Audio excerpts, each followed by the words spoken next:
नमस्कार, खबर बिहार झारखंड देख रहे हैं आप। मैं हूं आपके साथ ऐश्वर्या दुबे। बुलेटिन की शुरुआत करते हैं एक बड़ी खबर के साथ। आरजेडी को एक और बड़ा झटका यहां पर लगा है। आरजेडी के एक और विधायक ने अब पाला बदल लिया है। विधायक भरत बिंद अब बीजेपी में शामिल हो चुके हैं, जो कि कैमूर के भभुआ से आपको बता दें कि विधायक है। पहले आरजेडी में थे, लेकिन अब ये जानकारी सामने आ रही है कि अब वो बीजेपी में शामिल हो चुके हैं। बड़ी खबर इस वक्त की आपको दे रहे हैं पटना से। ये बड़ी खबर सामने आ रही है। आरजेडी को एक और बड़ा झटका यहां पर लगा है। भभुआ से विधायक भरत बिंद, जो कि अब बीजेपी में शामिल हो चुके हैं।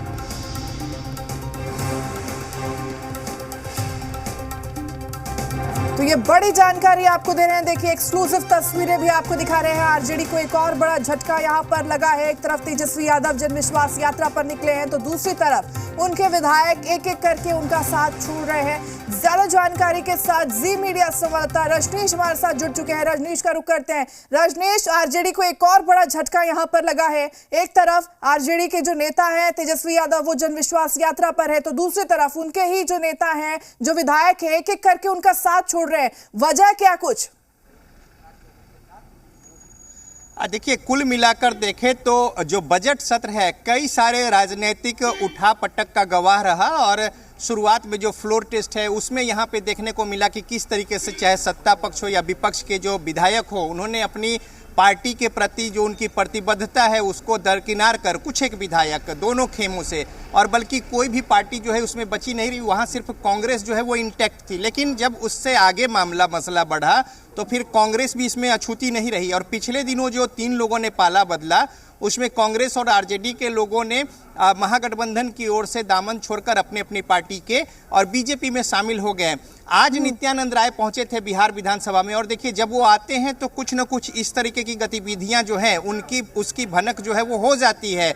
यानी ऑपरेशन को अंजाम देने को लेकर एक तरीके से जो रणनीति तैयार की गई है उसको अमली जामा पहनाने और मूर्त रूप देने को लेकर नित्यानंद राय की अगुवाई में ये सारा जो कहानी है वो प्लॉट तैयार हुआ। और उसके बाद विजय सिन्हा उप मुख्यमंत्री के कक्ष में नित्यानंद राय काफी समय तक बैठे थे। अंदर काने सब कुछ सेटल्ड हो गया। उसके बाद सेकेंड हाफ में यानी भोजनावकाश के बाद भरत बिंद जो आरजेडी के विधायक हैं वो यहाँ पे पहुंचे और उसके बाद सत्ता पक्ष की ओर जाकर वो बैठ गए। तो इस तरीके से आप देखें तो धीरे धीरे बीजेपी जो है वो अपनी संख्या को बढ़ा रही है। इसमें जेडीयू भी शामिल है, और पिछली बार जब देखेंगे तो संख्या बल जो है, चूंकि जो मैजिक फिगर है 122 का 243 सदस्यीय बिहार विधानसभा में, उसमें सत्ता पक्ष बहुत कंफर्ट स्थिति में नहीं है। और यही वजह है कि जो एक विरोध की अगर बातें होती हैं तो ज़्यादा मुखर होती है, और अपने आप को सहज करने को लेकर और साथ ही साथ संख्या बल बढ़ाने से एक स्थिरता की स्थिति आएगी। चूंकि बहुत स्थिर नहीं कहा जा सकता इस सिचुएशन को, लिहाजा सत्ता पक्ष अपनी जो उनकी संख्या है उसको येन केन प्रकारेण बढ़ाने में जुटी है। जिस करीब में पिछले दिनों 3 विधायक और उससे पहले भी विधायक जो हैं वो शामिल हुए थे। आज भरत बिंद एक विधायक शामिल हुए, और इतना ही भर नहीं है, ये मामला और आगे जाएगा।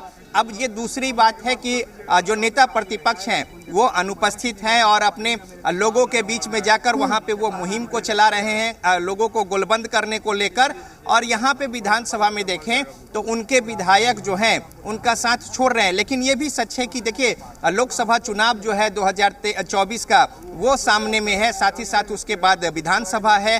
तो हर जो व्यक्ति है राजनीतिक, जो पार्टियों के इंडिविजुअल, वो भी अपना नफा नुकसान देख रहे हैं। और उनके सामने अगर इस तरीके से ऑफर आ रहे, देखिए ये खुलकर मैं बात बोल रहा हूँ, लेन देन या फिर प्रलोभन, इस तरह की बातें आरोप प्रत्यारोप दोनों ओर से लगते रहे हैं। और उस कड़ी में जो नेता हैं या फिर विधायक हैं वो अपनी प्रतिबद्धता पार्टी को छोड़कर आगे की व्यक्तिगत इंडिविजुअल लाभ हानि को देखकर इस तरीके का निर्णय ले रहे हैं। और यही वजह है कि बीजेपी या फिर सत्ता पार्टी जेडीयू जो भी गठजोड़ है यहाँ पे सरकार में, उसमें हम भी शामिल हैं।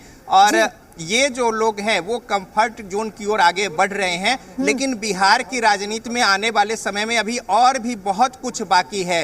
तो लिहाजा लोकसभा चुनाव जो है एक बड़ी चुनौती थी, जिसमें नीतीश कुमार की पार्टी जेडीयू जब एनडीए की ओर आ गई तो थोड़ी कंफर्ट स्थिति बीजेपी की जरूर हो गई। राष्ट्रीय स्तर पर एक 40 सीटों का सवाल है, लेकिन बिहार में जो संख्या बल पक्ष और विपक्ष के बीच बड़ा नैरो मार्जिन रहा है, उसको धीरे धीरे बढ़ाने की कोशिश जो है इस तरीके के राजनीतिक ऑपरेशन को लेकर और विधायकों को तोड़कर अपने पाले में मिलाने को लेकर, इसमें अब बीजेपी जो है उसकी बड़ी भूमिका है। और यहाँ तक कि देखिए इसमें भी कोई गुरेज और कहीं से अप्रत्याशित नहीं है कि इस सरकार को फ्लोर टेस्ट में पास कराने की जो जवाबदेही हुई, चूंकि जब अध्यक्ष के खिलाफ अविश्वास प्रस्ताव था, उस अविश्वास प्रस्ताव पे ही दाव लग जाता जब 122 की जो संख्या थी मात्र 125 तब पहुंची जब 3 विधायक पाला बदलकर सत्ता पक्ष की ओर आ गए, यानी नहीं होता तो ये संख्या नेक टू नेक हो जाती।